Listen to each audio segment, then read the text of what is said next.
안녕하세요. 안녕하십니까. 네, 행복한 아침 독서의 한상수입니다. 오늘 우리나라 도서관 운동의 산 역사라 할 수 있는 우리 세법도서관에 와서 여러분들을 만나게 돼서 무척 반갑고 영광스럽습니다. 오늘 시간이 여러분과 저한테 의미 있는 시간, 조금이라도 도움이 되는 시간이 되면 좋겠습니다. 오늘 강의의 제목은 내 삶을 바꾸는 행복한 독서입니다. 과연 독서가 우리의 삶을 바꿀 수 있는지 한번 같이 생각해보는 시간이 되면 좋겠습니다. 저 같은 경우도 이제 평범한 직장인이었는데 책을 만나게 되면서 독서운동과 인연을 맺게 되었고, 그러면서 직업 자체가 바뀐, 그런 책으로 인생이 바뀐 사람 중에 한 사람인데요. 그 얘기를 함께 나눠보면 좋겠습니다. 저는 이제 행복한 삶을 살아가는 데 있어서 두 가지 중요한 게 있다고 생각이 듭니다. 이 두 가지만 우리가 생활의 습관처럼 갖고 있으면 우리 삶이 훨씬 더 풍요롭고 즐거울 수 있다고 생각이 드는데요. 첫 번째는 당연히 책이겠죠. 저는 이제 책을 우리가 함께하게 되면 정말 우리 삶이 훨씬 더 풍성해지고 또 좋은 분들 많이 만나게 되고 해서 우리 삶이 훨씬 더 행복해질 수 있다고 믿는 사람이고 그렇게 살아왔습니다. 제가 또 한 가지를 더 좀 얘기하고 싶은 게 있는데 그것은 바로 운동입니다. 이 사진은 제가 한 8년 전에 운동 하나 좀 꾸준히 해야겠다는 생각이 들어서 이것저것 찾아보다가 탁구를 하게 되었는데요. 탁구를 하면서 제 어떤 삶의 즐거움이 한 30% 이상 올라갔습니다. 그래서 한 가지 운동을 여러분들 맞는 운동을 찾아보셔서 하시면 몸도 건강해지고 마음도 건강해지는, 우리 인생도 훨씬 더 재미있어지는 그런 것을 할 수가 있으니까 한 가지 운동을 꾸준히 해보시는 것도 좋지 않을까 하는 생각을 해보고 있습니다. 그러면 이제 정말 책 읽는 사람이 더 행복한지 한번 좀 객관적인 지표를 한번 찾아봤습니다. 그랬더니 마침 이제 문화체육관광부에서 조사한 2016 국민 여가활동 조사 내용이 있더라고요. 이걸 한번 잠깐 보도록 하겠습니다. 요거를 보니까 문화예술 체험이나 운동, 대인관계 등에서 이 독자들이 비독자층에 비해서 훨씬 적극적인 것을 알 수 있습니다. 어휘력이나 공감 능력, 감수성이나 활동의 항상력도 훨씬 더 풍부했고요. 공동체의 관심사에 적극적으로 참여하면서 더 나은 공동체 발전에 기여하는 이타적인 존재층이 독서층에서 훨씬 더 많이 나왔습니다. 구체적인 데이터들을 보니까 독자와 비독자층을 문화예술 관람활동 차이에서 비교를 해봤더니 대부분의 분야에서 독자층이 높게 나타났죠. 관람활동뿐만 아니라 실제 문화예술을 참여하는 활동에 있어서도 독자층이 월등하게 높은 것이 나왔습니다. 가장 높은 거는 이제 글짓기 독서 토론에서 한 6배 정도 높은 수치로 나타나는 것을 볼 수가 있습니다. 재미있게도 스포츠 관람에서도 굉장히 독자층이 훨씬 더 적극적으로 스포츠도 관람을 하고 또 활동도 하는 것으로 나왔습니다. 스포츠 참여도 제가 아까 탁구 얘기를 했었는데 책을 많이 읽으신 분들이 스포츠 활동 더욱더 많이 참여를 하는 것으로 데이터가 나와 있고요. 근데 재미있게도 모든 데이터가 독자층이 더 높게 나왔는데 유일하게 골프만 비독자층이 더 높게 나타나서 재미있는 현상이라는 생각을 해봤습니다. 저는 이제 우리 아이를 키우면서 그림책이라는 새로운 세계를 알게 됐는데요. 저는 이제 사실 이제 시골에서 학교를 다녔기 때문에 초등, 고등학교 다닐 동안에 도서관도 없었고 공공도서관이 없어서 책을 거의 읽지 못했습니다. 결혼을 하고 이제 아이를 낳고 나서는 우리 아이한테 좀 책을 읽어줘야 되겠다 이런 생각을 하게 되면서 그림책을 알게 됐고요. 그림책을 보니까 굉장히 놀랍더라고요. 굉장히 그림책을 무시했었는데 굉장히 수준도 높고 다양하고 좋은 그림책들이 많이 나와 있어서 아이 덕분에 그림책이라는 신세계를 알게 됐습니다. 그렇게 아이랑 재밌게 책을 읽어주다가 우리 동네, 제가 그 당시에 신도시에 살았는데 우리 동네 도서관이 얼마나 있나 살펴보니까 놀랍게도 신도시에 인구가 수십만이 입주했는데 공공도서관이 하나도 없었고 도서관 하나 짓고 있었습니다. 그래서 제가 깜짝 놀라서 안 되겠다, 내가 어렸을 때 도서관이 없어서 책을 못 읽었는데 지금 아이들은 그러면 안 되겠다는 생각이 들어서 부랴부랴 제가 사는 지역에 작은 어린이 도서관을 시작하면서 독서운동과 인연을 맺게 됐습니다. 그때가 이제 99년 3월에 제가 도서관을 시작했는데 우리 신남희 관장님 시작한 새벽도서관과 한 10여 년 정도 차이가 나는 것 같습니다. 이렇게 제가 이제 살아가면서 저는 이제 인생의 고비고비마다 한 권의 책을 만났던 것 같습니다. 그런 책을 만나면서 인생에서 중요한 결정을 하게 되고 어떤 길잡이 역할을 책이 하게 되는데요. 제 인생에 가장 큰 영향을 준 책은 여기 나오는 어린이 책을 읽는 어른이라고 하는 책입니다. 지금 이제 단종이 됐는데요. 지금 이제 이주영 어린이 문화연대 대표님이 지금 쓰신 책인데 이 책을 보니까 그 당시에 이제 어린이들이 책을 볼 수 있는 공간이 많이 없었습니다. 그래서 지금 어른들이 해야 되게 94년에 나온 책인데요. 지금 어른들이 해야 될 중요한 역할은 우리 미래의 주역인 우리 아이들이 좋은 책을 마음껏 접할 수 있는, 만날 수 있는 공간을 많이 만들어야 된다. 그 당시 우리 책에서는 이제 어린이책 사랑방이라는 표현을 했는데 이제 어린이 도서관 같은 거죠. 그래서 그런 것들을 많이 만들자. 이것이 정말 중요하다라는 얘기를 했는데 그게 굉장히 가슴에 꽂혔습니다. 그래서 저도 이제 사회생활 하면서 사회에 뭔가 보탬이 되는 역할을 좀 사회 공헌 활동을 하고 싶은 욕구가 있었는데 이 책을 보면서 내가 해야 될 일은 이 어린이 도서관을 만드는 일이구나 라는 생각을 하면서 이 책을 읽고 한 6개월 후에 우리 일산의 작은 공간을 제가 얻어서 어린이 도서관을 시작했습니다. 그리고 가운데 사진이 제가 운영하던 어린이 도서관, 그래서 제가 관장으로 일하던 시기였고요. 40대 초반이라 지금보다 훨씬 더 머리숱도 많고 훨씬 더 젊습니다. 우리 오른쪽에 있는 게 제가 그 비밀의 방이라는 그런 어떤 어린이실도 만들고 재미있게 운영했던 그런 어떤 시기입니다.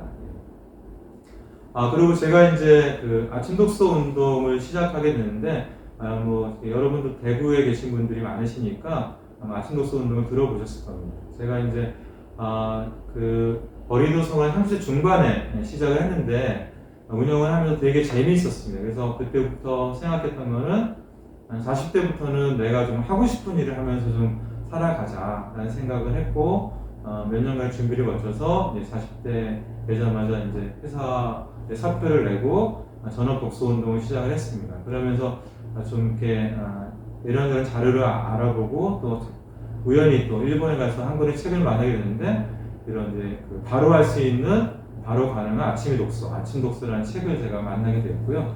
이 책을 보면서 우리나라에서도 한번 아침 독서 운동을 좀 시작을 해봐야 되겠다. 여기는 이제 아침 독서를 했을 때 얼마나 많은 변화가 아이들한테 일어나는지 또 그 아이의 삶에 큰 영향, 좋은 긍정적인 영향을 미치고 있는지가 자세하게 나와 있어서 제가 이 책을 좀 꼭 우리나라에 소개를 하고 싶었습니다. 그래서 이 책을 번역을 해서 2005년 3월 달에 오른쪽에 있는 아침도 10분이 기적을 만든다는 책을 번역을 하게 됐고요. 이제 번역만 아니라 책을 낸 거를 기화를 해서 우리나라에서 한번 아침 독서 운동을 시작을 해보자 라고 생각이 들어서 아침 독서 운동을 시작하게 됐습니다. 왼쪽에 있는 거는 이제 저희가 아침 독서 신문인데요. 제가 이제 책만 내지 말고 이제 신문을 만들어서 전국의 학교에 무료로 좀 보내주면 선생님들이 이 내용을 보시고 아침 독서 운동을 많이 참여할 수 있을 것 같아서 신문도 만들고 여러 가지 활동을 했습니다. 마침 이 신문과 책을 보신 대구의 한 그 장학사님이 한원경 장학사님이라는 분이 아침 독서 운동에 굉장히 많이 관심을 가지셨고요. 그때부터 저희가 오랫동안 대구교육청에 협력해서 아침 독서 운동을 함께 진행을 했습니다. 그게 화면에 보면 이제 책 읽는 대구 만들기 캠페인이 나왔는데 그 당시 대구 방송에서 이런 캠페인도 계속해서 보내주고 대구교육청 차원에서 굉장히 전폭적으로 이 운동에 참여를 해서 대구에 열심히 참여해 주신 덕분에 전국적으로 확산하는데 큰 도움이 되었습니다. 굉장히 감사하게 생각하고 있고요. 그래서 제가 그 아침 독서 운동을 시작하면서는 스스로 약속을 한 거예요. 이제 큰 독서 운동 시작하니까 이거를 내가 한 해 두 해 하다가 지쳐서 금방 그만두지 말고 죽이 되든 밥이 되든 10년을 하자 이렇게 생각을 했고요. 그래서 제가 10년째 되는 해에 이제 아침독서 신문이 100호를 발간하게 됐고, 요거는 이제 축세본입니다. 아침신문 몇 년치를 모아서 이렇게 한 권의 책으로 이런 책이 한 10권 이상이 현재 만들어져 있습니다. 10년 이상. 지금은 이제 저희가 한 17년째, 2005년에 시작을 했으니까 한 17년째 아침독서 운동을 진행하고 있습니다. 아침독서 운동이 좀 다양한 성과를 내게 됐고요. 이거는 이제 2015년에 아침독서 운동 10년을 맞이해서 조설병을 보던데요. 아침독서 신분을 10년씩 꾸준하게 했더니 대구의 상용 낙오생이 사라졌다는 기사가 전면기사로 보도가 되고요. 아침 독서는 이제 아침 자습 시간에 선생님과 아이들이 함께 책을 읽자는 그런 책 읽는 습관을 키워주자는 그런 운동이잖아요. 그래서 학교에 책 읽는 문화를 만드는 데는 일정한 역할을 한 것으로 평가를 받고 있습니다. 여러분들 중에도 학창 시절에 아침 독서 시간을 가진 분들도 계시리라고 생각이 듭니다.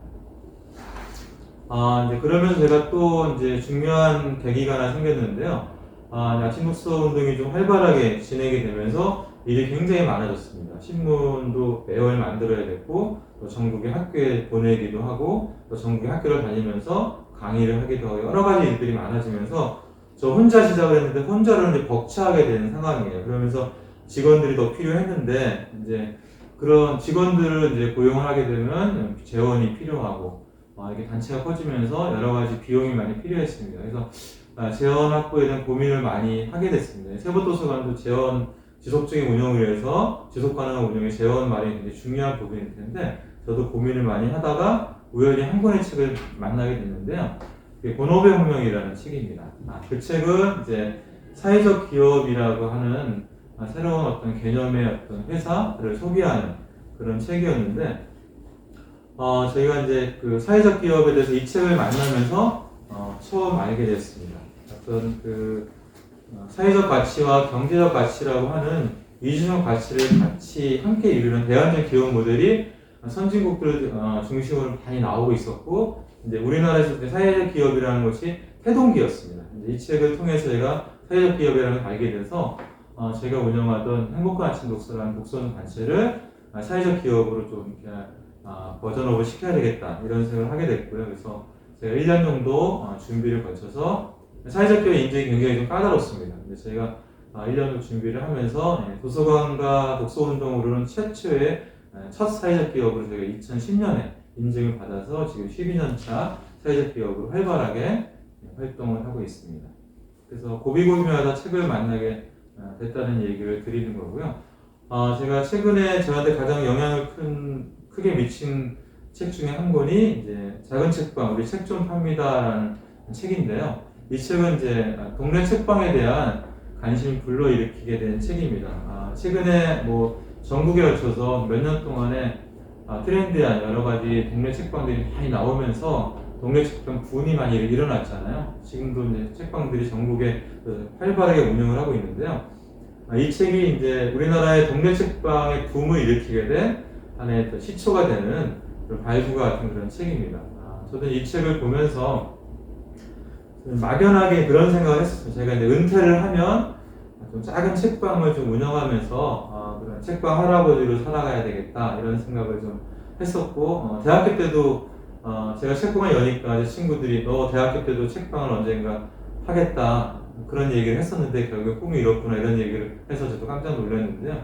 그런 생각도 오래전부터 간직을 하고 있었습니다. 근데 그거는 이제 은퇴 후에 어떤 인생의 제2막을 열었을 때 해야 될 일이라고 생각을 했었는데 이 책을 보니까 막 당장 하고 싶은 생각이 좀 났었습니다. 그래서 당장 서점을 하진 않았고 이 책을 읽고 나서는 저는 이제 신문을 만드는 사람이니까 그 당시에 이제 동네 책방을 다루는 신문이 하나도 없었습니다. 잡지가 하나도 없었어요. 그래서 이런 동네 책방을 운영하시는 분들한테 좀 좋은 정보, 외국의 사례라든가 우리나라의 좋은 사례라든가 이런 것들을 소개하고 싶어서 동네 책방, 동네 도서관을 만들어서 지금 이제 6년째, 이제 만 7년째 지금 운영을 매월 지금 만들어서 전국의 책방과 도서관에 무료로 보내주고 있고요.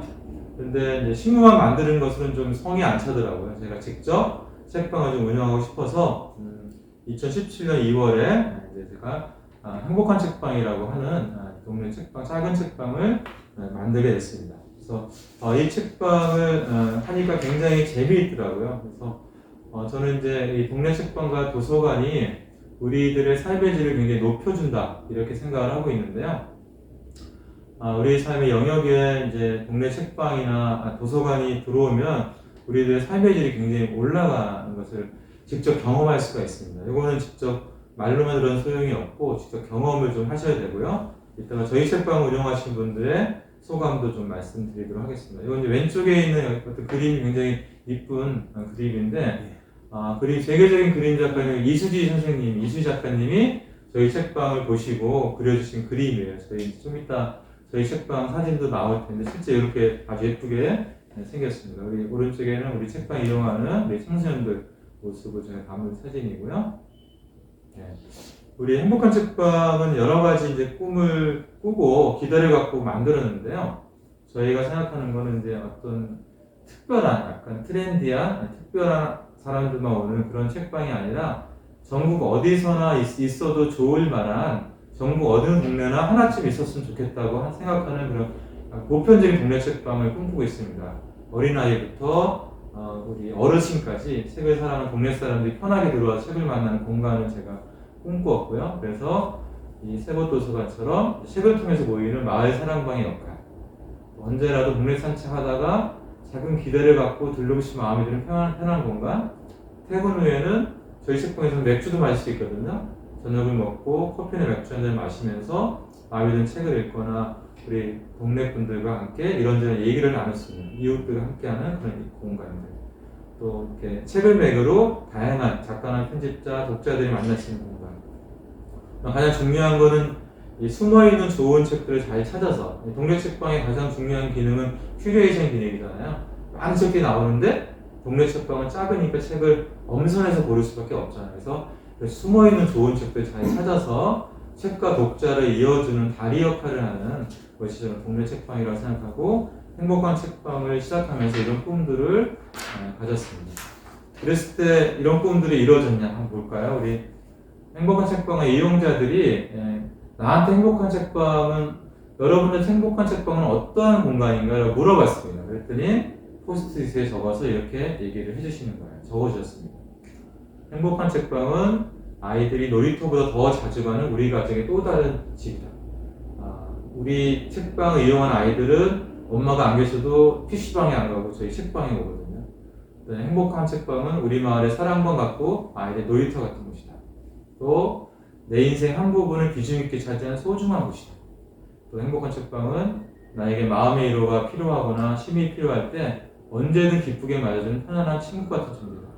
어떤 분은 출근을 안 하고 정말 쉬고 싶을 때 안 하고 쉬고 싶은 날도 자기는 책방으로 간다. 가장 그 하이라이트는 이 얘기를 하신 분이에요. 이게 대상을 받으신 분의 소감이었는데요. 우리 동네에 행복한 책방이 있기 전으로의 삶으로는 결코 돌아가고 싶지 않습니다.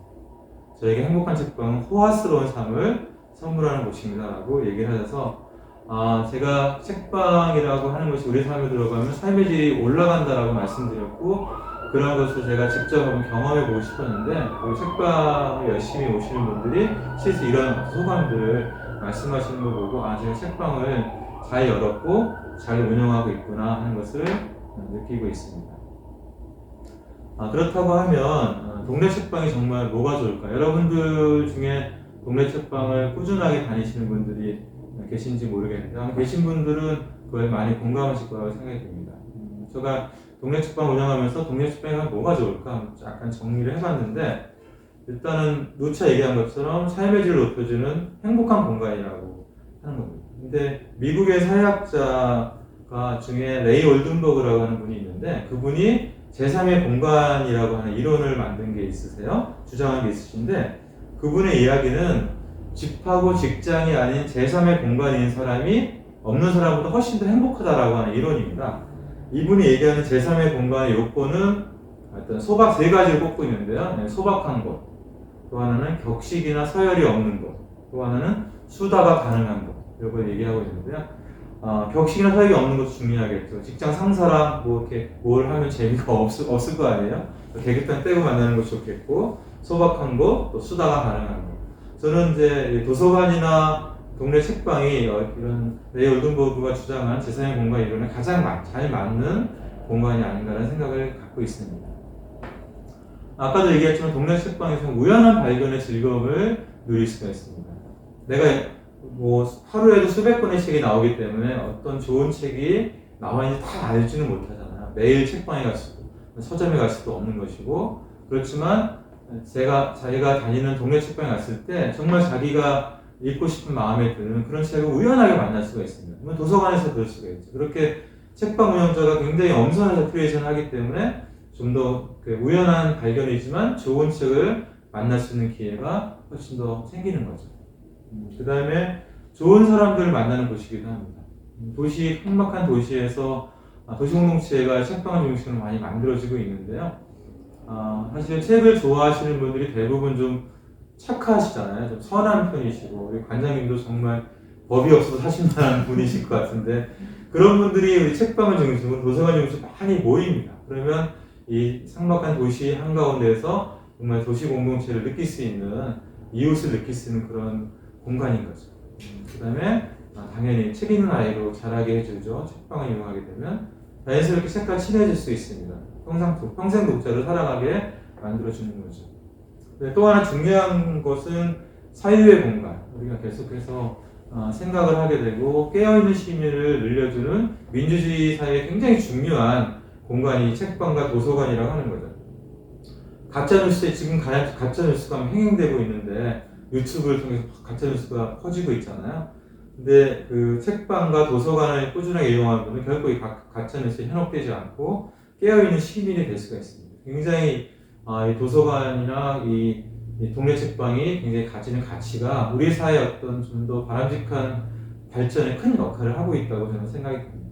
또 하나는 독자와 책이 직접 만나기 때문에 출판 생태계 발전에 꼭 필요한 공간입니다. 제가 한 40대 때 출판 편집자를 한참 열심히 일할 때 그때는 책을 저희가 내면 신간을 내면 거의 한 1000부, 1500부를 어떤 정부의 서점에 깔았는데 지금은 거의 100부, 200부까지 깔지 못하거든요. 그만큼 많이 서점이 줄었습니다. 근데 이런 서점이 요즘에 조금 생기면서 그나마 다행인데요.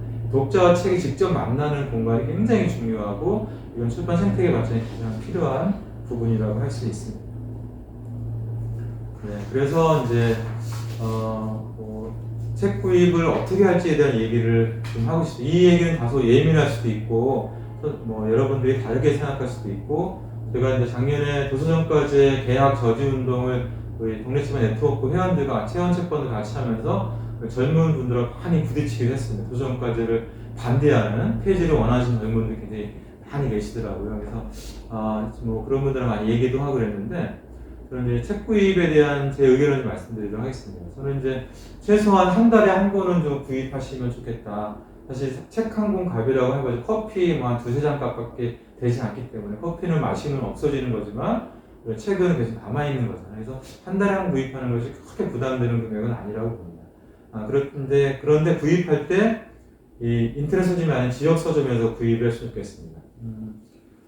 이제 그렇게 생각할 수 있어. 우리 동네 책방은 이제 정가로 구입을 하기 때문에 인터넷 서점에서 사면 10% 할인도 해주고 5% 마일리지도 해주니까 훨씬 더 이익인데 왜 굳이 동네 책방에 정가로 구입을 하냐 그렇게 얘기를 할 수가 있습니다.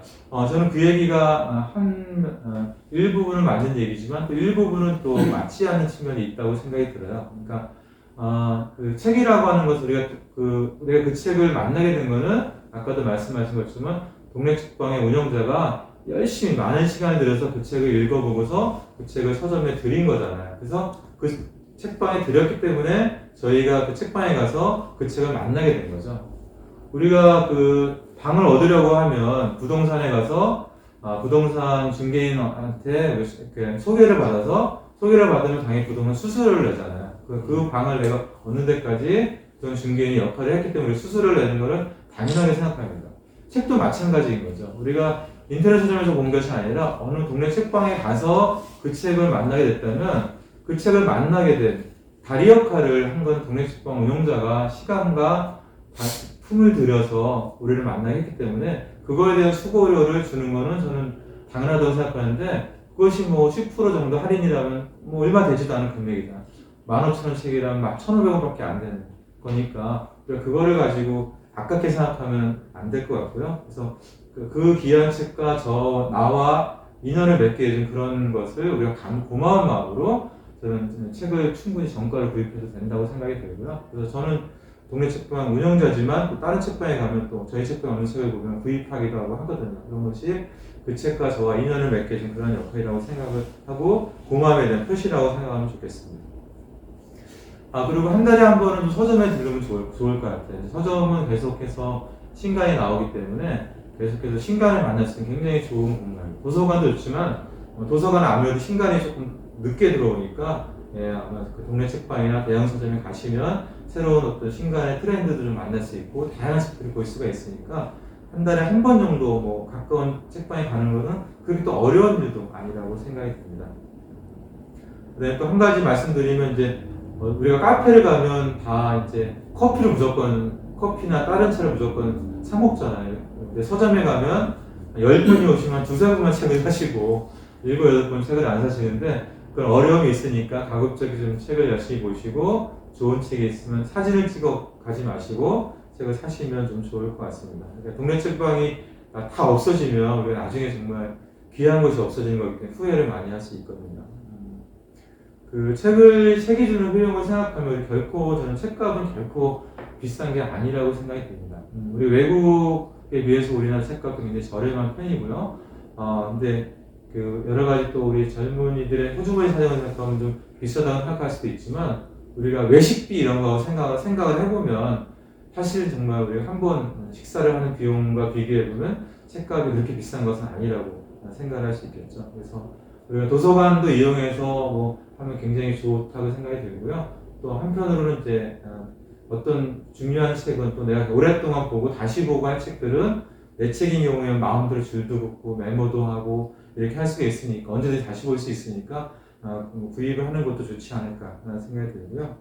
저는 한 권의 책이 인생의 스승이 되기도 하고 내 삶을 바꾸기도 하고 더 나은 삶으로 이끌어주기도 한다고 생각이 들기 때문에 우리가 책을 늘 가까이 하고 또 구입하는 것도 기꺼이 또 우리가 호주머니를 털어서 책도 구입하시면 좋겠습니다.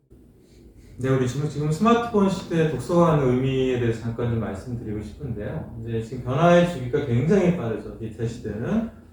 근데 이제 책과 가까이 하면서 주체적으로 살아가지 않으면 굉장히 피동적인, 수동적인 삶을 살아갈 수가 있습니다.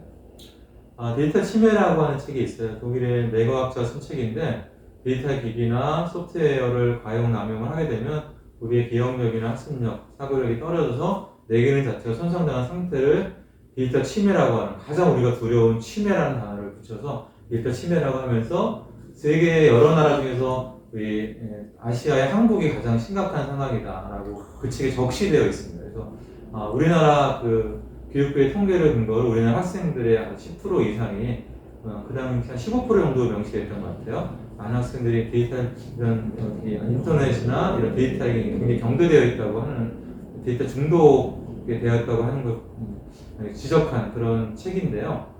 저희가 뭐 대충 생각을 해봐도 뭐 예를 들면 이제 노래방 기기가 나오기 전에는 우리가 참 노래 가사도 많이 외웠었는데 노래방 기기에 의존하다 보니까 가사를 끝까지 외우는 게 굉장히 드물어졌어요. 우리가 스마트폰을 사용하면서 또 뭐 전화번호 같은 것도 예전에는 저도 가까운 가족들, 친구들 전화번호 다 외웠었는데 지금은 전화번호 그 단축키가 없으면 전화를 하기도 어렵고 스마트폰을 잊어버리면 전화를 아무도 못하는 뭐 가족들 전화번호도 좀 헷갈리는 그런 시대가 됐죠. 내비게이션이 나오면서 굉장히 편리하지만 내비게이션 없을 때는 우리가 그때 뭐 지도책을 하나하나 찾아보면서 어느 지역을 가고 했는데 지금은 내비게이션에 의존하다 보니까 한번 갔던 지역도 그것도 내비게이션 없으면 다시 또 혼자는 못 가는 뭐 이런 굉장히 좀 우리가 이건 하나의 사소한 예인데 어떤 디지털 어떤 기기 스마트폰에 많이 우리가 의존하면서 우리가 기본적으로 사람이 가지고 있는 기억력, 학습력, 사고력이 분명히 퇴화되는 건 분명한 사실인 것 같습니다. 그래서 실리콘밸리에 있는 그 한 학교 발르로브 학교에서는 아이들이 고등학교 1학년 때까지는 디지털 기기, 스마트폰, 모든 빔 프로젝트 이런 거 다 사용하지 못하게 한다고요. 그 아이들한테 가장 중요한 거는 이제 독서, 그다음에 운동, 독서의 즐거움을 아는 것, 또 친구들과 뛰어노는 운동의 즐거움을 아는 게 굉장히 중요하다고 얘기를 합니다.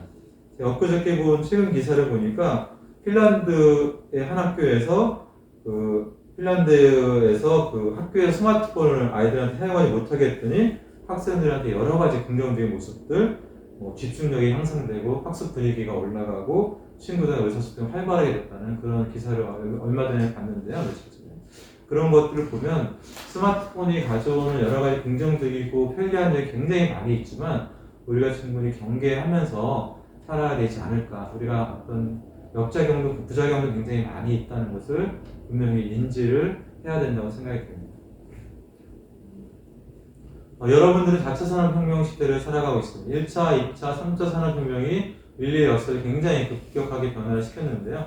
4차 산업혁명, 로봇이나 인공지능 기술이나 사물 인터넷 같은 정보통신 기술과 융합을 통해서 생산성이 아주 급격히 향상되고 제품과 서비스가 진화되면서 경제사의 전반에 혁신적인 변화가 지금 나타나는 건 4차 산업혁명이잖아요. 지금 우리가 4차 산업혁명 시대를 살아가고 있습니다. 여러분이 이제 4차 산업혁명 시대를 본격적으로 살아가는 세대가 될 텐데요. 그 세대는 기존의 저희 같은 세대와는 다르다고 얘기해요. 기존의 세대들이 한 가지, 두 가지 정도 직업을 갖거나 비슷한 분야의 어떤 직업을 살았다고 한다면 4차 산업혁명 시대를 살아간 세대들은 평생 5번 이상의 다른 종류의 직업을 갖고 살아간다고 해요. 비슷한 종류도 아니라 다른 종류 5가지 이상의 직업을 살려니까 얼마나 힘들겠어요. 새로운 걸 배우고 적응하는 게 정말 힘든데 이런 세대들한테 가장 중요한 능력이 바로 창의력과 문해력이라고 볼 수 있습니다. 앞으로는 정말 상당수 직업들이 AI로 대체될 수밖에 없는 상황이죠. 그러면 없어지고 또 새로 생기는 직업도 많이 생기겠죠. 그럴 때 어떤 창의력과 문해력이 없으면 굉장히 어렵다고 생각이 들고요. 기업에서도 굉장히 창의력 있는 인재를 굉장히 선호합니다. 또 문해력도 굉장히 중요해요. 우리가 한글을 모르는 사람은 거의 없지만 실제로 글을 해석하고 정리하고 또 글 쓰는 능력이 있는 인재들은 굉장히 많지 않습니다. 굉장히 문해력 되게 중요한 시대거든요. 그래서 우리가 책을 읽지 않으면 인간다운 삶 누리기도 어렵고 급속한 변화에 적응하기 어려운 것도 분명한 사실입니다. 그래서 우리가 책을 좀 꾸준하게 읽으면서 자기가 앞으로 어떤 삶을 살아갈지 끊임없이 성찰하고 모색하는 것이 우리한테 필요한 일이 아닌가라는 생각이 들고요. 사실 우리가 정말 하루 중에 정말 상당 시간을 스마트폰에 매달려 있잖아요. 스마트폰을 통해서 우리가 카카오톡을 하고 또 우리가 유튜브를 하고 또 뉴스도 보고 거의 그렇게 하잖아요. 근데 하루에 우리가 스마트폰을 접하는 시간에 한 5분의 1, 10분의 1, 5분의 1 정도만 우리가 책과 가까이 한다고 하면 우리의 삶이 굉장히 많이 달라지거든요. 한번 내가 하루에 스마트폰을 얼마나 쓰는지 한번 생각을 해보시고 내가 또 책을 접하는 시간은 얼마든지 한번 생각을 해보시면 좋을 것 같습니다. 우리 이 프로그램이 좀 없어졌는데 오래됐죠. 알쓸신잡이라고 하는 프로그램에서 우리 많은 사람들이 좋아하는 우리 정세영 씨가 그런 얘기를 했던 것 같아요. 독서는 습관이 아니라 쾌락이 되어야 된다 라는 얘기를 했었죠. 독서를 시켜서 아이를 억압하고 인내심을 요구하면 안 된다고 얘기하면서 독서는 쾌락이 되어야지 평소 독서는 어리는데 굉장히 중요한 얘기를 했던 것 같아요. 그러니까 책 읽는 게 즐거움이 돼야 되고 이런 책 읽는 즐거움이 쌓이면서 그것이 나한테 쌓이면서 스스로 경험을 해야만이 평생 독서하는 습관이 길러진다고 하는 거죠. 그래서 이제 고기도 먹어본 사람이 먹는다 그런 말이 있잖아요. 이제 우리가 이제 책 읽는 즐거움을 많이 직접 본인이 느끼는 게 중요하죠.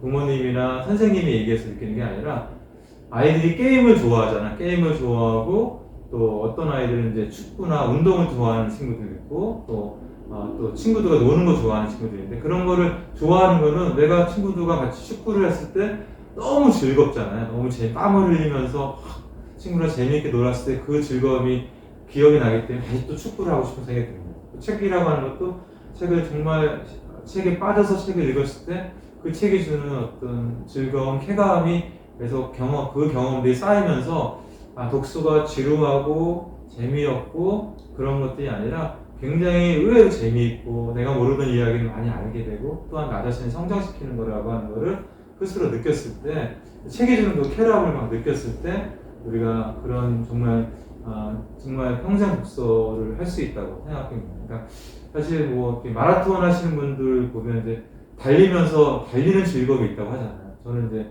달리기를 되게 좋아하지 않는데 그건 되게 궁금하더라고요. 달리면서 어떤 즐거움이 있을지 그 쾌락을 느끼게 되면 계속해서 달리기를 할 수밖에 없다고 얘기하잖아요.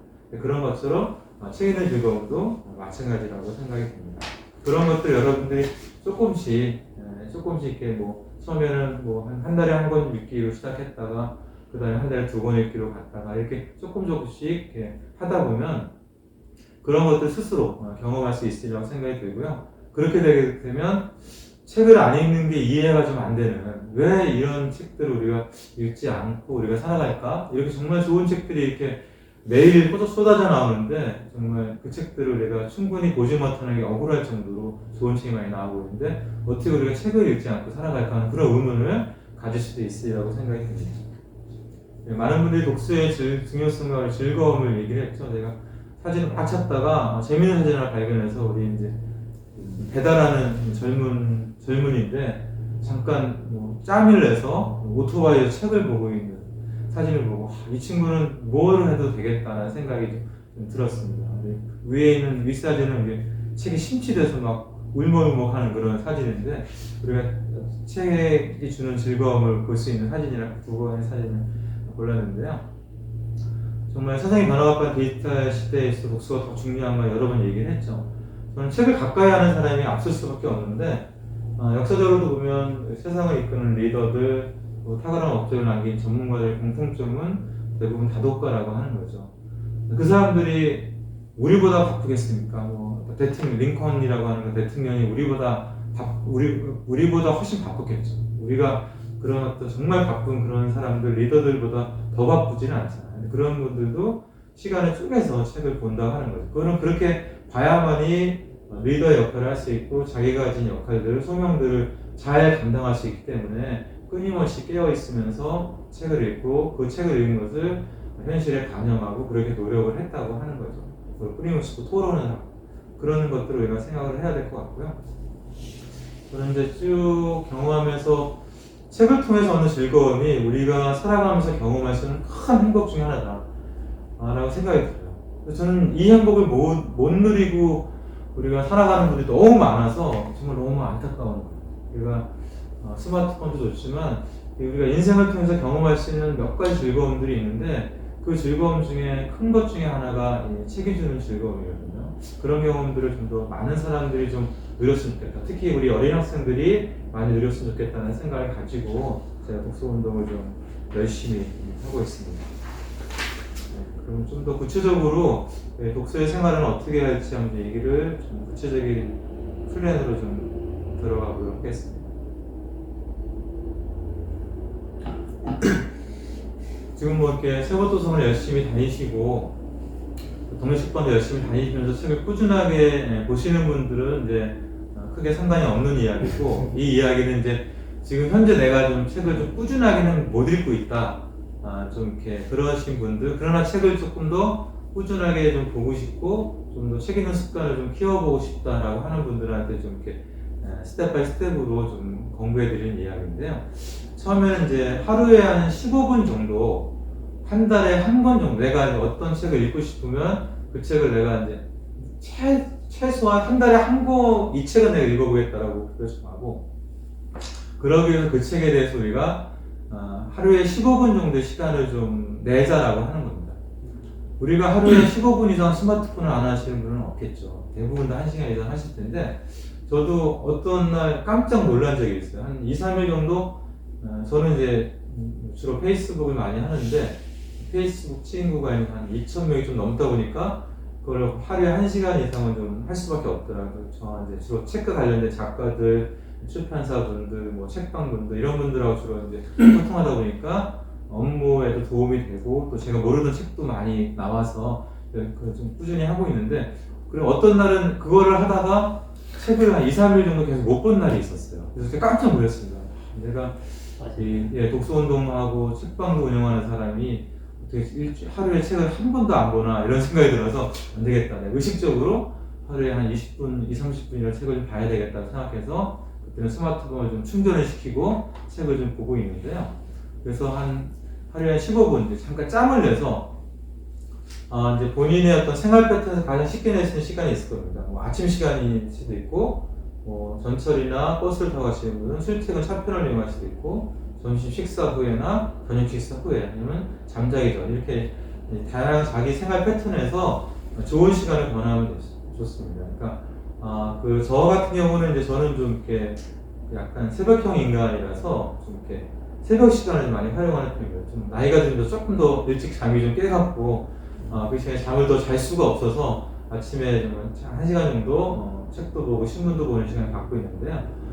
이제 뭐 모든 사람이 그럴 필요는 없습니다. 이렇게 사람마다 밤 시간에 더 생생하신 분이 있고 새벽 시간에 좀 더 이렇게 생생하신 분이 계시기 때문에 자기의 어떤 자기 몸에 맞는 시간에 책을 읽으시면 더 좋을 것 같고요. 그렇지만 15분 정도 시간을 내는 것은 결코 어렵지 않다. 그래서 이 시간에는 이제 스마트폰도 좀 이렇게 충전도 시키시고 텔레비전, 인터넷 같은 거 하지 말고 오로지 책 읽는 시간으로 최소 15분, 뭐 책이 더 재밌으면 20분, 30분 이렇게 하셔도 좋을 것 같고요.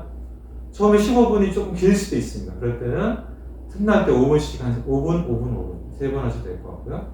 이러면 틈새 독서로 의외로 많이 읽을 수가 있습니다. 그래서 읽을 책을 많이 꼭 갖고 다니면 좋을 것 같아요. 요즘에는 출판사들이 요즘에 어떤 트렌드를 반영해서 작은 소책자를 많이 내고 있습니다. 정말 가벼운 한 100페이지 내외의 그런 어떤 작은 책들을 많이 내고 있기 때문에 내용이 또 그렇다고 작지는 않습니다. 그래서 그런 책들이 많이 있으니까 이렇게 우리가 뭐 가방에 핸드백에 넣기도 어렵지 않은 그런 책들이거든요. 그런 책을 꼭 갖고 다니면 틈나는 대로 한 5분씩 몇 페이지씩 읽어도 굉장히 좋을 것 같고요. 그래서 읽을 책을 정해서 한 달에 뭐 읽는 것을 목표를 정해서 한번 진행해 보시면 좋을 거예요. 이렇게 한 6개월 정도 하시면 조금 더 욕심이 더 생기면 그 다음에는 우리가 하루 30분으로 늘릴 수 있습니다. 2주에 한 번 이렇게 배로 우리가 늘리는 것은 하루에 한 15분 읽기를 한 6개월, 3개월, 6개월 정도 한 다음에 15분이 너무 적다 생각할 때는 30분으로 늘려서 한 30분 정도 읽으면 뭐 아무리 웬만한 책, 아주 두꺼운 벽돌책이 아니라면 2주 정도는 대부분 읽을 수가 있습니다. 물론 뭐 30분 이상 읽어도 괜찮죠. 그럼 1년에 한 25번 정도 읽을 수가 있습니다. 우리가 뭐 못하는 주가 있다고 하더라도 한 25번 정도를 읽을 수 있으니까 아마 더 읽게 될 겁니다. 근데 이때 중요한 거는 읽은 것에 끝나지 말고 읽은 책들은 독서 기록장에 메모를 하시면 좋을 것 같아요. 최소한 책 제목이라도 내가 언제 몇 월 며칠에 이 책을 읽었다라는 정도라도 기록을 하시고 그 책에서 느꼈던 부분들, 그 책에 되게 좋았던 부분들, 뭐 소감을 적으면 좋지만 소감을 적기 귀찮으면 그 책에 좀 이렇게 다음에라도 내가 기억하고 싶은 내용들이 있잖아요. 그러면 그런 거를 이제 적는 거죠. 그런 것을 이제 블로그나 페북 같은데 뭐 인스타그램도 괜찮고요. 그렇게 계속 기록하는 거. 그 다음에 포스트잇에 느낌을 적어서 책에 붙여놔도 좋습니다. 근데 책을 읽다 보면 이 책은 정말 주옥 같은 내용이야. 내가 분명히 까먹을 거야. 라는 생각이 들면 입력을 하면 좋죠. 이렇게 수기로 노트에 써도 좋고요. 아니면 워드를 치시거나 그것도 귀찮으면 형광펜으로 표시. 이제 이건 내 책이어야지 형광펜 표시 있겠죠. 아니면 더 귀찮으면 휴대폰으로 사진을 찍어도 되고요. 그렇지만 정리를 할 필요는 있습니다. 그래서 이거를 나중에 읽어보면 굉장히 좋습니다. 나중에 내가 사람들이 금방 까먹잖아요. 내가 정말 너무 깊은 감동을 평생 기억해야지라고 생각하더라도 뭐 일주일만 지나면 또 까먹잖아요. 근데 내가 기억했던 거를 기록을 하게 되면 다음에 다시 볼 수 있으니까 그게 굉장히 크게 도움이 되는 것 같아요. 그래서 이거를 1년만 꾸준히 하면 내 삶에 큰 변화가 나타납니다. 그래서 이걸 한번 꼭 해보시면 좋을 것 같고요. 그래서 우리가 뭐 페이스북이나 인스타그램이나 뭐 블로그 이런 것도 좋은 게 다 기록이 되니까 이렇게 다시 보기를 할 수가 있잖아요. 그래서 자연스럽게 기록이 돼서 되게 좋은 것 같고요. 또 우리 친구들하고 뭐 이런저런 재밌는 얘기도 많이 하겠지만 또 책과 관련된 이야기를 또 하시면 좋을 것 같고 뭐 이런 대화가 통하는 친구들과 같이 또 책방에 가고 서로 또 책도 선물하고 또 서로 생일날 책도 좀 선물해주고 이렇게 해주면 되게 훈훈한 그런 관계가 되지 않을까 생각이 듭니다. 네. 그래서 독서의 생활화를 또 어떻게 할까라고 생각을 해보면 좋은 것 중에 하나는 이제 독서 모임에 참여하면 좋을 것 같아요. 독서 동아리인데요. 혼자 읽기도 좋지만 여러 사람들과 같이 읽어서 그 이야기를 서로 나누고 하는 것도 굉장히 토론하고 하는 것도 굉장히 좋습니다. 한 책을 보고 느끼는 게 굉장히 다르잖아요. 사람마다 다르기 때문에 내가 전혀 느끼지 못했던 것들을 느끼는 거, 또 전혀 다른 측면의 생각들을 더 나눌 수 있다면 나를 훨씬 더 한 권의 책을 통해서 훨씬 더 많은 성장을 하게 하는 거죠. 그래서 혼자 읽을 때는 다른 장점이 많습니다. 내 생각을 다른 생각 공유하면서 내 생각이 틀릴 수도 있는 거죠. 그런 거를 서로 피드백도 받을 수가 있고요. 또 좀 다양한 층의 어떤 사람들과 독서 동아리를 하다 보면 또 인간관계 폭이 좀 넓어지게 되죠. 같은 책을 읽어도 사람들의 생각은 다르기 때문에 사고의 폭이 이제 넓어지고 미처 생각하지 못했던 부분을 느끼게 되고요. 또 이제 동아리 이런 독서 모임을 하게 토론을 하게 되니까 일단 내 생각을 좀 정리하게 되고 내 생각을 다른 사람한테 설명을 하는 그런 거는 굉장히 훈련이거든요. 우리나라가 굉장히 토론을 안 되기 때문에 이 정치인들도 토론에 나가면 처음에 자기가 했던 이야기를 끝까지 하잖아요. 토론하게 되면 상대방이 이제 서로 이제 입장이 다른 사람이라도 서로 얘기를 하면서 그 사람의 생각이 맞으면 내 생각이 좀 이렇게 내 생각이 변화도 가게 되고 그러면 생각이 바뀌게 되는데 그게 안 됩니다. 힐러리 클린턴이 처음에 대학 시절에는 공화당원이었는데 토론을 하면서 생각이 자기가 바뀐 거를 보면서 민주당 쪽으로 바뀌었다고 얘기하잖아요. 그런 식으로 우리 열려있는 사고를 해야 되는데 우리나라 특히 정치인들은 토론 훈련을 안 했기 때문에 처음 가진 생각을 계속 끝까지 가지고 토론을 아무리 해도 생각이 바뀌지 않아요. 그런 게 토론의 의미가 없는 거예요. 근데 우리 독서 모임은 그렇게 진행되지 않을 것 같고요. 다양한 생각들 서로 이렇게 교집합을 이루면서 생각을 나누면서 함께 성장을 하는 거죠. 그래서 이런 자기 생각을 정리하고 다른 사람한테 설명하는 경험은 사회생에 굉장히 도움이 많이 됩니다. 기업에서도 PPT를 할 때도 짧은 시간에 내 어떤 생각, 요점을 잘 다른 사람한테 전달하는 게 굉장히 중언부언하지 않고 정리가 굉장히 중요하다. 이런 것들이 독서 모임에 꾸준하게 나가시면 길러질 수가 있는 거죠.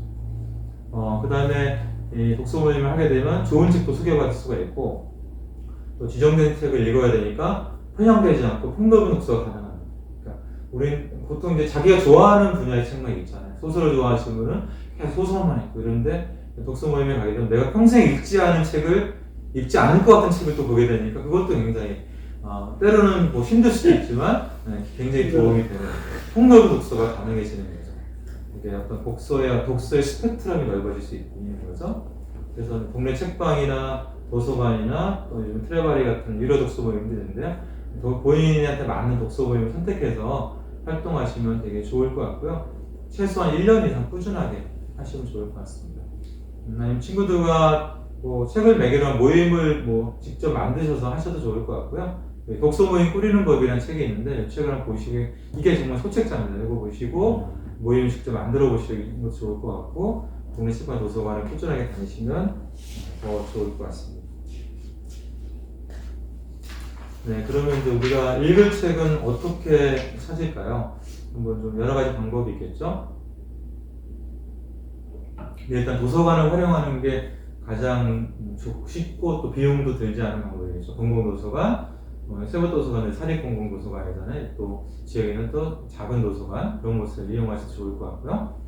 또한 누차 얘기했지만 이제 대형 서점이나 작은 동네 책방을 정기적으로 방문하시면 신간을 계속 만날 수 있습니다. 그 다음에 신문에 그 책 소개가 나오거든요. 일주일에 한 번씩 매주 토요일자에 서평들이 나와요. 기자들이 엄선해서 본 책들이 소개되니까 그런 것을 인터넷에서 다 검색이 가능하니까요.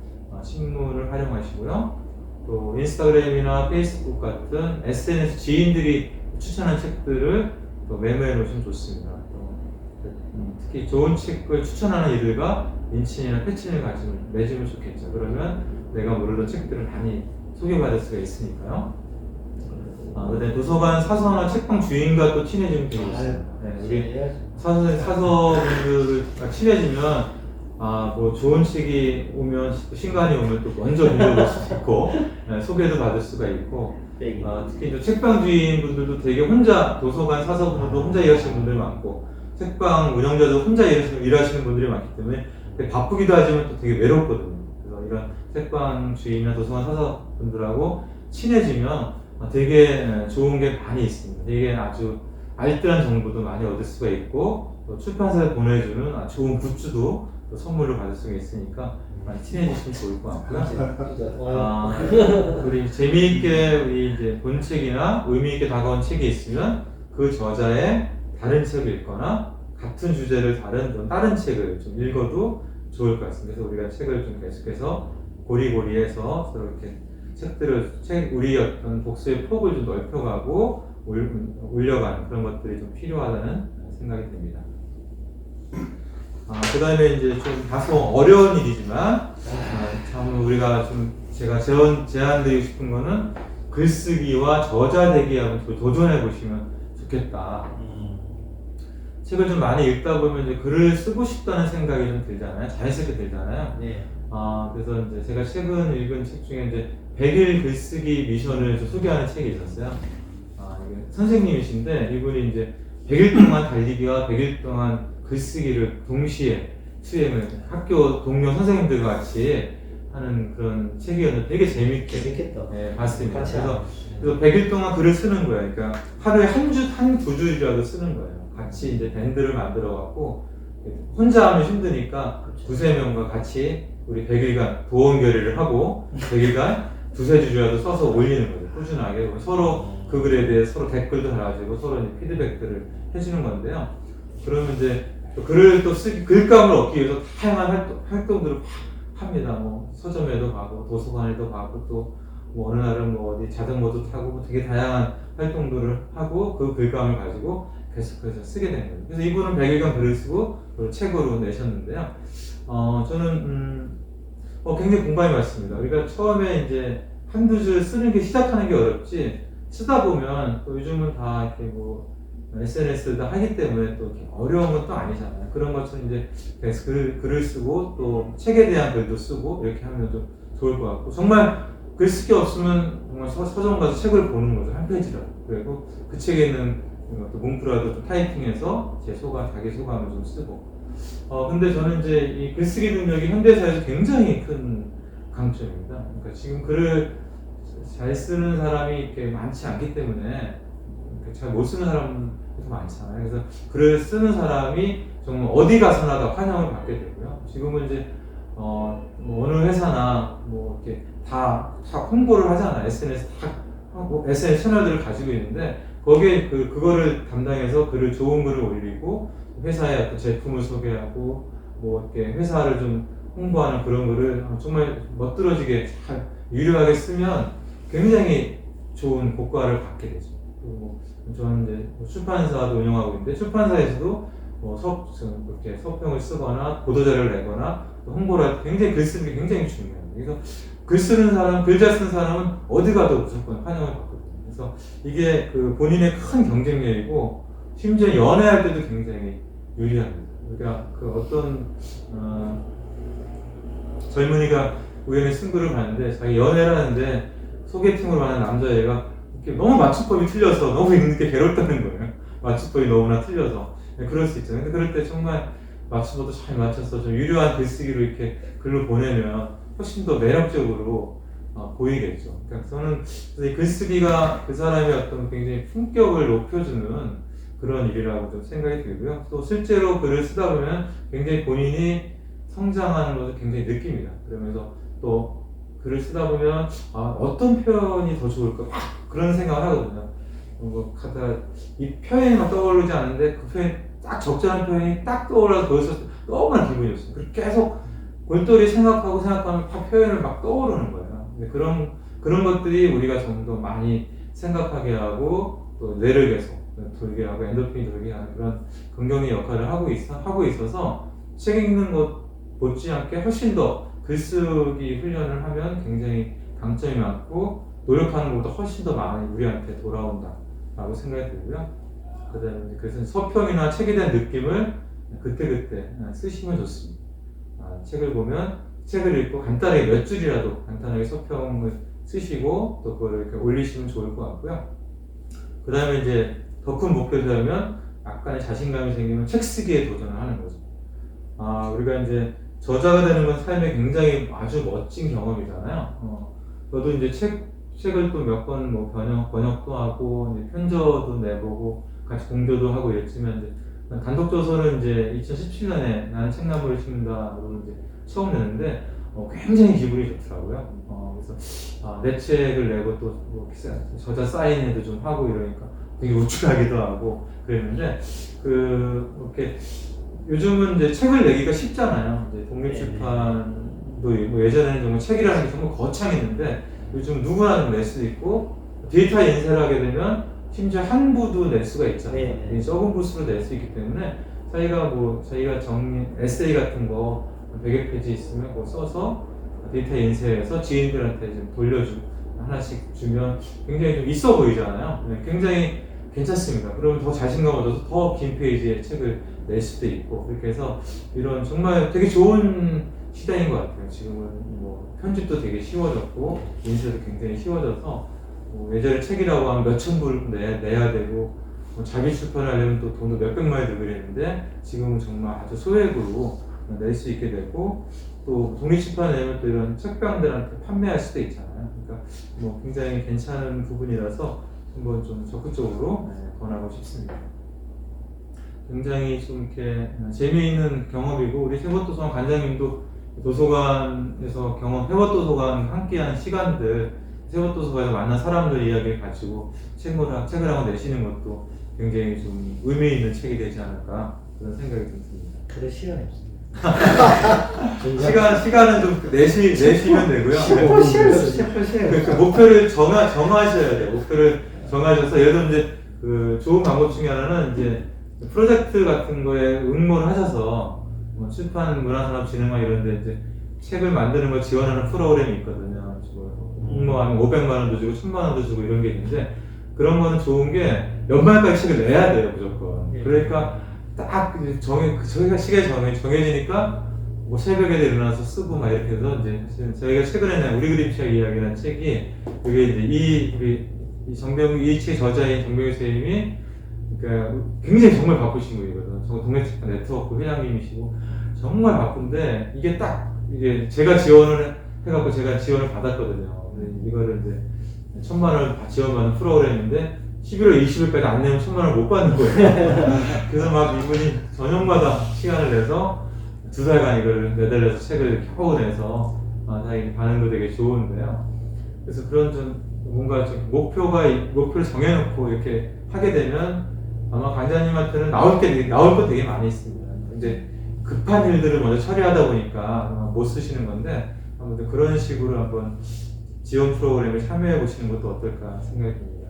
전 네, 제가 양쪽을 못 써봤는데 저도 이제 제가 제 책을 좀 낸 다음에는 주변에 같이 독서 운동 하시는 분들한테 계속 얘기하는 게 책을 내라. 지금 일본에는 되게 사람들이 툭하면 책을 내용이 아닌 것 같은 책도 내고 막 이러는데 우리나라 독서 운동 가도 10년, 20년 하신 분도 책을 안 내시면 그 역사가 다 없어지는 거거든요.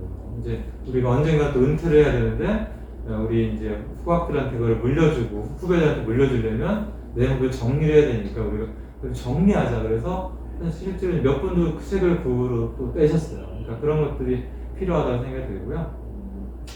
이 사진은 이제 전국의 동네책방들 사진입니다. 우리 제 왼쪽 위에 있는 사진인데 제주도에 있는 바다가 보이는 책방도 있고 산속에 있는 책방도 있고 되게 멋진 책방들 굉장히 많이 있는데 요즘 이제 전국의 동네 책방을 투어하는 그런 분들도 되게 많이 계시잖아요. 또 어느 지역을 놀러 가면 그 지역의 동네 책방을 찾아서 일부러 찾아가기도 하고 또 동네 책방에서 또 이제 게스트하우스를 운영하는 그런 곳도 많이 있어서 뭐 속초라든가 뭐 제주도라든가 또 이렇게 여러 지역 괴산이라든가 통영이라든가 이런 데들은 또 책방에서 게스트를 묵으면서 또 이제 책을 보고 좋은 경험을 하는 것도 되게 좋은 여행이 될 수 있고요. 그래서 전국 책방들을 다녀보시면 좋을 것 같습니다.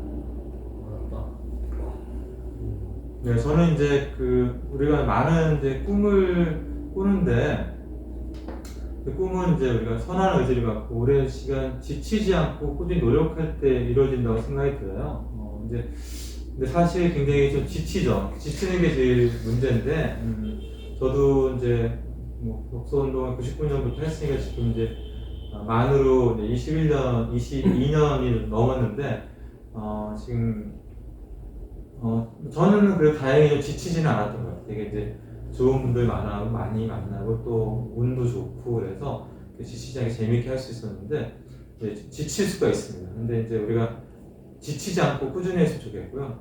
세상에 길이 없잖아요.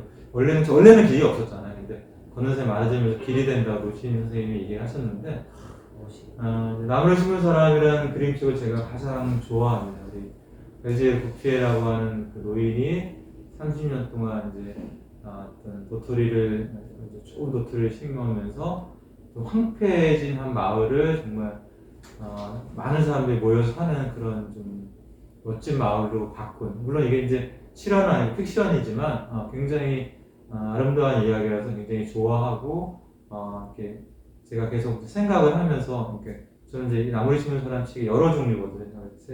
화복곡도 있고 세 가지 꼭 책상에 놔두면서 이제 생각을 하는데 우리가 이제 어떤 일들을 할 때 꾸준하게 하시면 좋을 것 같고 지치지 않으시면 좋을 것 같고요. 우리 여러분들도 살아가면서 어떤 일을 할 때 지치지 않고 지속 가능하게 꾸준하게 노력을 하시면 뭔가 보람 있는 삶이 되지 않을까라는 생각을 가져봅니다. 저는 이제 그 모든 일에 뭐 이제 특별한 좀 비법은 좀 없다는 생각이 들고요. 매 순간 정성을 다하는 게 굉장히 중요하죠. 영화 영민의 어떤 한 장면을 좀 가져왔는데 저는 이 영화를 저는 역사 영화는 다 보기 때문에 이 영화를 봤는데 이 영화가 굉장히 흥행에 성공하지 못했죠. 현빈이 나오는 영화인데 이게 영화는 흥행하지 못했지만 여기서 나온 중용 23장은 굉장히 크게 히트를 쳐서 많은 사람들의 마음을 좀 울리기도 했습니다. 작은 일을 무시하지 않고 최선을 다하는 것. 작은 일에도 최선을 다하면 정성스럽게 된다는 것. 우리 정성스럽게 되면 그것이 겉에 배어서 나와서 겉에 배어 나오면 겉으로 드러나고 겉으로 드러나면 이내 밝아져서 밝아짐은 남을 감동시킨다. 이 부분이 굉장히 중요합니다. 이게 우리가 독서운동을 하거나 또 책방 운영하거나 모든 일을 할 때 사람의 마음을 얻는 게 굉장히 중요하거든요. 사람들이 마음이 닫혀 있잖아요. 저 사람이 제가 처음에 도서관 운동할 때는 그런 오해도 많이 해요. 저 사람이 나중에 정치하려고 그러나? 근데 출마하려고 저렇게 자기 돈 들여서 도서관을 하고 하니까 이상하던 남자가 그런 걸 하니까 근데 제가 10년, 20년 꾸준히 하는 거고 그런 오해했는데 정치는 안 하려나 보다 이렇게 생각을 하는데 그 사람들의 마음을 얻어가는 게 굉장히 어려운데 꾸준하게 할 때 사람의 마음을 감동시켜서 마음을 얻게 되고 그렇게 감동을 시키면 그 사람의 마음이 변하고 그러면 그 사람이 이제 도서관과 책방에 열렬한 지지자가 되고 자원봉사자가 되고 또 후원자가 되는 거죠. 그러면 이제 변화는 착륙이 되고 그래서 세상에서 오로지 지극히 정성을 다하는 사람이 나와 세상을 변하게 할 수 있다는 건 굉장히 중요한 부분이라고 생각이 듭니다. 내가 모든 일을 할 때 정성을 다했을 때 나를 변화시킬 수 있고 또 나와 함께하는 사람들을 또 변화시킬 수 있고 그런 변화들이 모여서 우리가 살아가는 세상을 조금이라도 더 밝고 또 좋게 만들어갈 수 있다는 점 그러면 되게 중요한 부분이 아닌가라고 생각이 들고요. 그래서 저도 뭐 살아가는 동안 매 순간 초심을 잃지 않고 정성을 다해야 되겠다는 생각을 좀 가지고 저도 이 구절을 수시로 좀 읽어보고 있습니다. 책이 왜 나오는군요. 저희가 3회 고비고비마다 이제 뭐 다양한 책들을 만났는데 제가 아까 강의 앞부분에 소개했던 제 고비 때 저를 만나서 저한테 길잡이가 되어주고 지금의 저를 만드는 책들을 좀 소개했습니다. 어린이 책에 있는 어른을 통해서 제가 좀 평범한 직장인이 독서운동가로 변하게 되는 인생의 큰 변화였죠.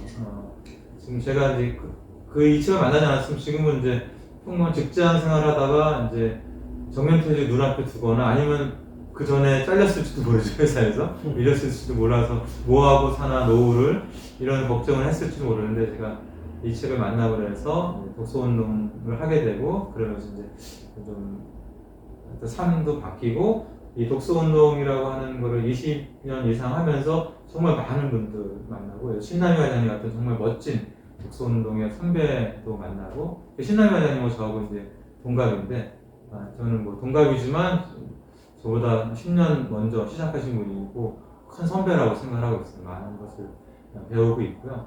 그래서 이렇게 특히 이제 독서운동을 하면서 정보 다니면 정말 많은 좋은 작가들 또 뭐 어린이 책과 아이들을 만나는 좋아하는 선생님들 많이 만나게 됐고 또 도서관 운동가들 또 책방 주인들 이런 분들 많이 만나면서 정말 제 삶이 정말 풍성해지는 걸 많이 느껴요. 한 사람을 만나면 정말 꼭 배울 게 있는 것 같아요. 그래서 제가 독서 운동을 하지 않았더라면 제 삶이 정말 많이 바뀌고 그냥 정말 평범하게 살았을 것 같은데 그냥 책을 좋아하는 평범한 독자를 살았을 것 같은데 제가 이제 이 책을 만나면서 삶이 바뀌면서 훨씬 더 제가 생각했을 때는 되게 좋은 삶을 살아가고 훨씬 행복한 삶을 살아가게 하지 않았나요? 제가 이주연 선생님을 제 독서 운동에 항상 좀 좋은 멘토로 늘 스승으로 생각하고 있습니다.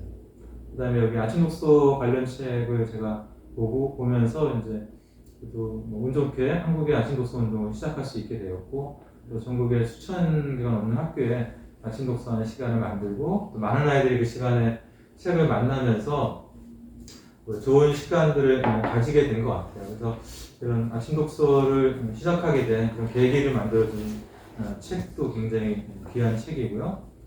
본업혁명이라는 책을 통해서 사회적 기업이라고 하는 새로운 개념의 기업을 알게 됐고 그러면서 저희가 이제 사회적 기업으로 변화를 하고 그렇게 하면서 저희 직원이 지금 한 20명 정도 됩니다. 계속 처음에 저 혼자로 시작을 했다가 한 명, 두 명 늘어가면서 일들이 되게 많아지면서 그래도 한 20명의 직원들이 그래도 월급 밀리지 않고 회사가 계속 지속 가능한 수준으로 이렇게 운영이 되고 하는 거는 사회적 기업이라고 하는 새로운 개념의 어떤 그런 기업 모델을 알게 됐기 때문에 여기까지 길게 오지 않았을까라는 생각이 들고요. 이 책도 굉장히 제가 책상에 지금 꼽아두고 있고요. 이런 이제 작은 책보기 책 좀 팝니다라는 책을 통해서 동네 책방에 대한 생각을 좀 새롭게 하고 내가 남은 생에는 좀 동네 책방 운동을 좀 해야 되겠다라고 하는 생각을 좀 갖게 하고 제가 지금 일산하고 파주의 운정 신도시 두 개의 책방을 좀 운영을 하고 있는데 굉장히 많은 것들을 좀 느끼고 또 배웁니다. 그다음에 또 책방을 하게 되니까 제가 운영하는 도서관은 2008년에 문을 닫았거든요.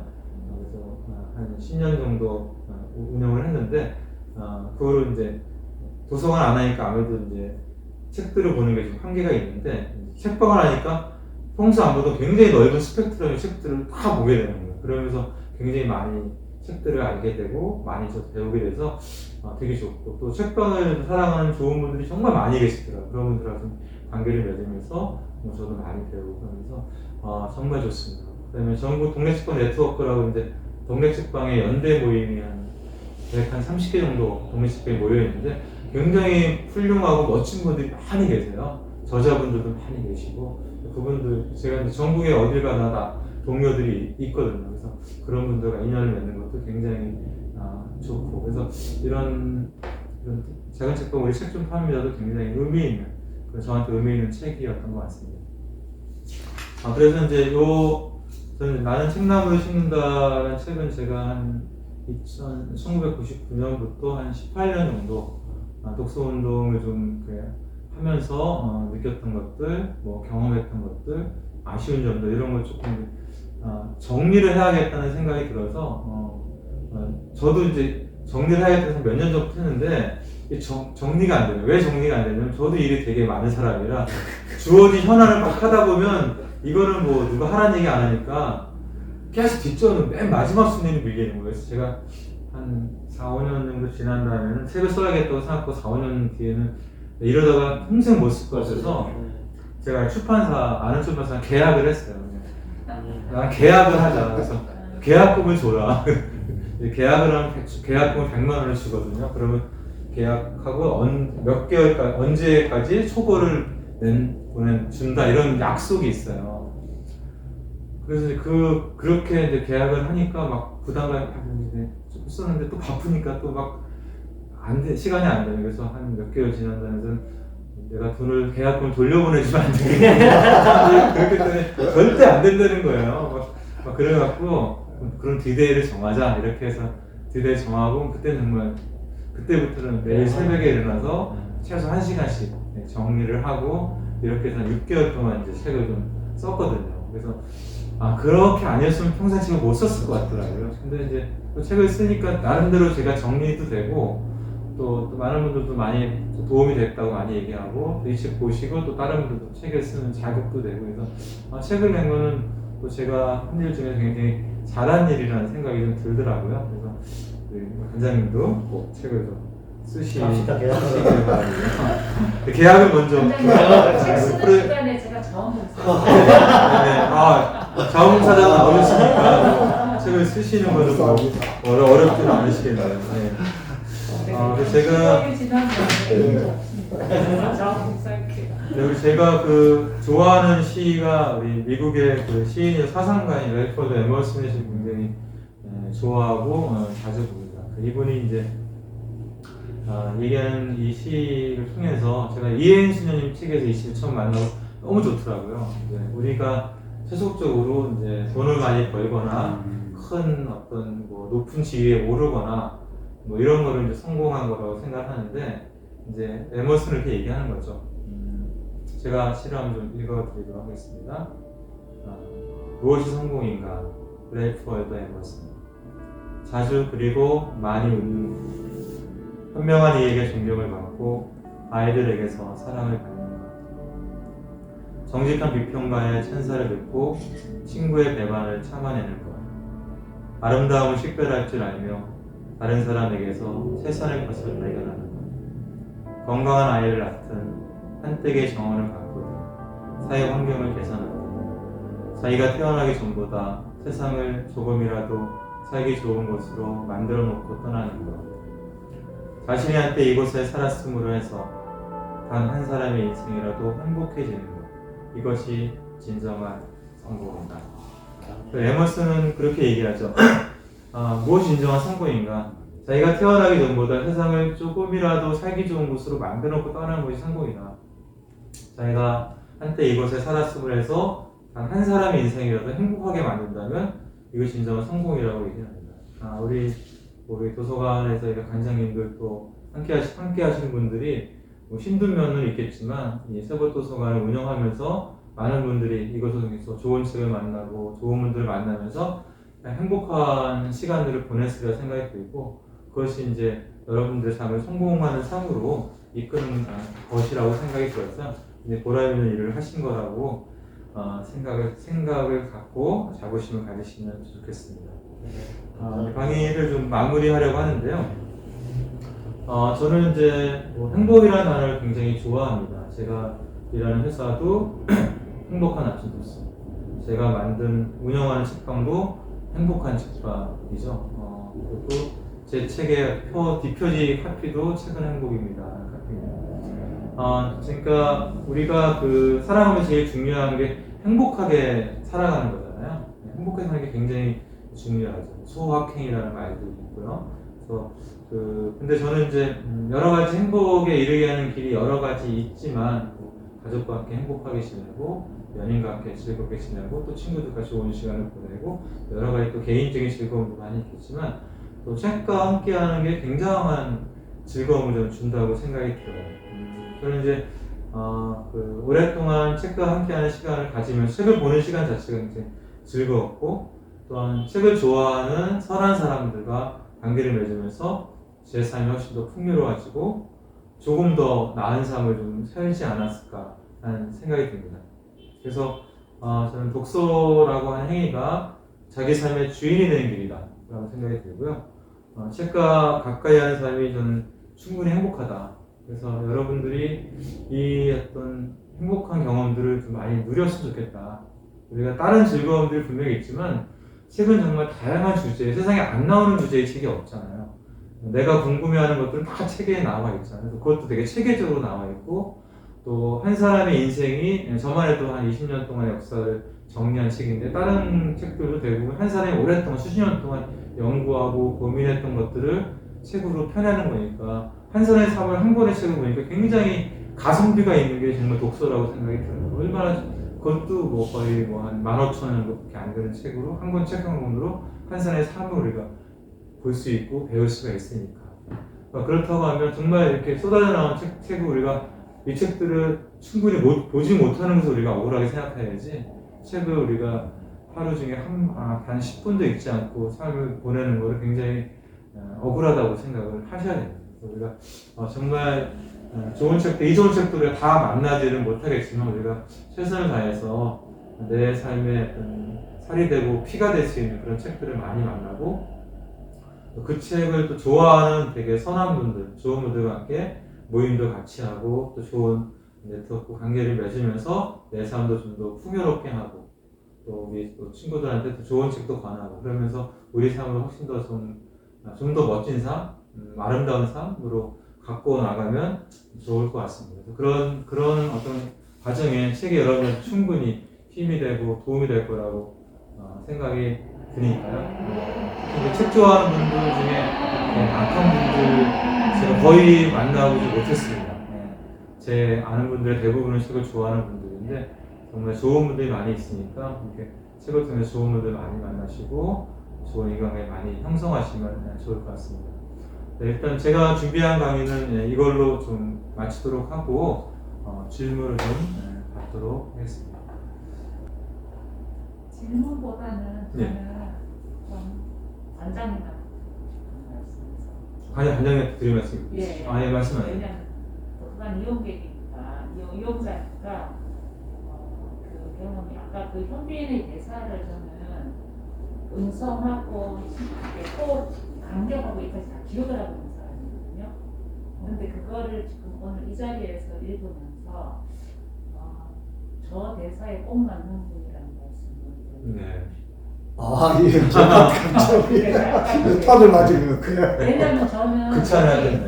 네, 극찬을 할 수밖에 없는 게 저의 삶을 잠깐 멈추고 뭔가에 몰입을 해야 되는 시기인데 그런 거에 대한 정서적인 밸런스 그거를 갖기 위해서 그 여유 시간을 저는 도서관을 찾았는데 여기를 찾은 거예요. 네.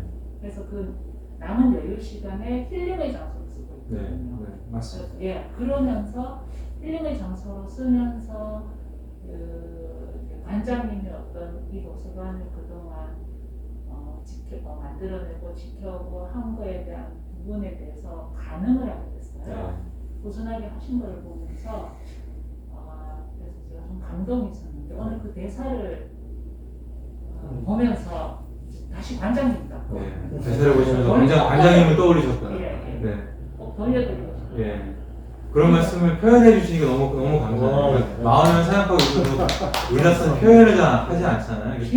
표현을 해야 돼요. 표현이 필요하고요. 네. 네, 맞습니다. 우리 관장님, 저도 이제 와서 조금 일찍 와서 관장님과 얘기를 하면서 그런 느낌을 받았고 정말 헌신하면서 이 도서관을 운영하고 계시구나. 예. 지치지 않고 좀 이걸 운영하셨으면 좋겠다 이런 생각이 들어서 제가 딴 거 못해도 좀 저희는 책들이 좀 저희 신문을 내면서 신간들이 많이 오기 때문에 좀 책이라도 좀 보내드려야 되겠다 이런 생각을 감사합니다. 했는데요. 고맙습니다. 그러니까 제가 얼마 전에 한두 달 전에 한겨레 신문에 이제 동네 책방을 좀 소개하는 칼럼이 있어서 제가 기고를 했어요. 한겨레 신문에 기고하면 제가 쓴 말이 책세권이라는 말을 써서 책세권이라고 하는 단어를 제가 썼습니다. 책세권이 뭐냐면 이제 우리 젊은 친구도 얘기하는데 자기네가 그 새로운 그 아파트 입주한 마을에 들어갔는데 몇 달 후에 스타벅스가 생겨서 자기네가 수세권에 살게 됐거든요. 스타벅스에 있는 수세권이라 역세권에 미쳐 수세권이라는 말이 있어서 재밌는 표현이다. 그러면 그 동네 책방과 도서관에 있는 데는 책세권이라고 해야 되겠다라는 제가 단어를 생각해낸 거예요. 근데 그 외에 제 책방 넷에 올렸더니 책세권이라는 말을 먼저 쓴 선배들이 또 있더라고요. 제가 처음 저작권이 있는 건 아닌데 저는 이제 우리 행복한 책방에 있는 곳도 책세권이다. 근데 여기 이제 그 세법도서관에 있는 것도 뭐 책세권, 도세권이라고 할 수 있는데 그냥 걸어서 아니면 걸어서나 아니면 멀지 않은 곳에 이런 정말 멋지게 운영되는 또 한국 민간 도서관 역사에서는 큰 획을 그은 역사적인 그런 세법도서관이 있다는 거 굉장히 그것도 되게 운이 좋은 거거든요. 그래서 이런 이제 세법도서관 책세권에 여러분들 사신 것도 굉장히 행복한 일이라고 생각들고 그거를 충분히 누리기 위해서는 이제 도서관 열심히 다니는 거 굉장히 중요하고 이 도서관을 잘 가꾸는 우리 관장님한테 힘이 주는 말씀도 해주시고 또 관장님 책 쓰실 때 자원봉사도 해주시고 이렇게 해주시면 아마 굉장히 큰 힘이 좀 되리라고 생각이 됩니다. 근데 이렇게 혼자 계시는 시간이 많기 때문에 굉장히 좀 외로울 수 있거든요. 이럴 때 적극적으로 또 얘기를 해주시고 응원도 해주시면 큰 힘이 좀 나리라고 생각이 듭니다. 저희가 이제 네. 이렇게 작은 정성을 다하고 또 꾸준히 오래 하는 거. 우리 세부도서관 진짜 수십 년의 역사를 자랑하는데 정말 그 수십 년 동안 정말 많은 분들의 정말 영혼을 갈아서 이 도서관이 아마 운영이 되었을 거라고 생각이 좀 들고요. 그렇기 때문에 또 이렇게 멋진 공간도 이제 후원을 받으신 건데, 저는 세법도서관이 계속해서 오랫동안 잘 운영이 돼서 한국 문화도서관 운동사에 아마 큰 거목으로 국권이 자리를 지켜주면 좋겠다, 그런 생각을 좀 가져봅니다.